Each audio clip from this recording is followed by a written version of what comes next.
आज भारत को एक आईबीसी की ज़रूरत क्यों है? आज मैं आपको बताता हूँ मेरे लिए एक आईबीसी की परिभाषा क्या है। नमस्कार, मेरा नाम है भूपेंद्र साहू, आईबीसी ऑफ बड़ा बिज़नेस प्राइवेट लिमिटेड। आईबीसी एक शानदार बिज़नेस अपॉर्चुनिटी तो है ही, पर उससे कहीं बढ़कर ये एक ज़िम्मेदारी है। ये ज़िम्मेदारी है भारत को आगे ले जाने की। ये ज़िम्मेदारी है भारत को नौकरों के देश से नौकरी देने वालों के देश में बदलने की। ये ज़िम्मेदारी है बेरोज़गार युवाओं के अंदर बिज़नेस शुरू करने और उसे सफल बनाने की क्षमता विकसित करने की।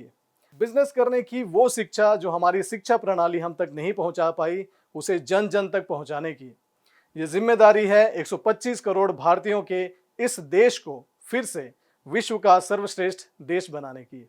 ये ऐसे पैशनेट लोगों की, ऐसे जुनूनी लोगों की फौज है जो न केवल अपनी जिंदगी बदलना चाहती है बल्कि इस देश की रूपरेखा भी बदलना चाहती है।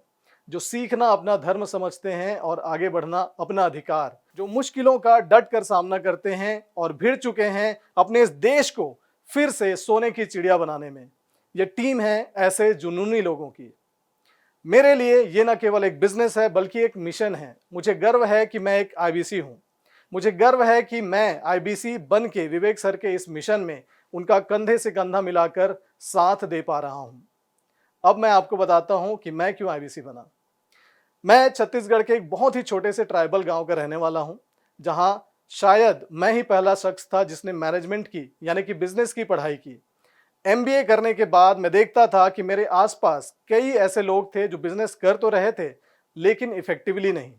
ऐसे बहुत से लोग थे जो बिजनेस करने के फंडामेंटल्स नहीं समझते थे, बिजनेस शुरू कर लेते थे पर उनका बिजनेस फेल हो जाता था।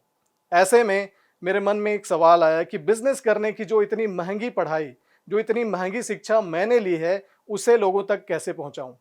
और तभी मुझे डॉक्टर विवेक बिंद्रा जी के इस मिशन के बारे में पता चला और तब से मैं उनके साथ इस मिशन में एक फौजी की तरह, एक मिशनरी की तरह भिड़ चुका हूं।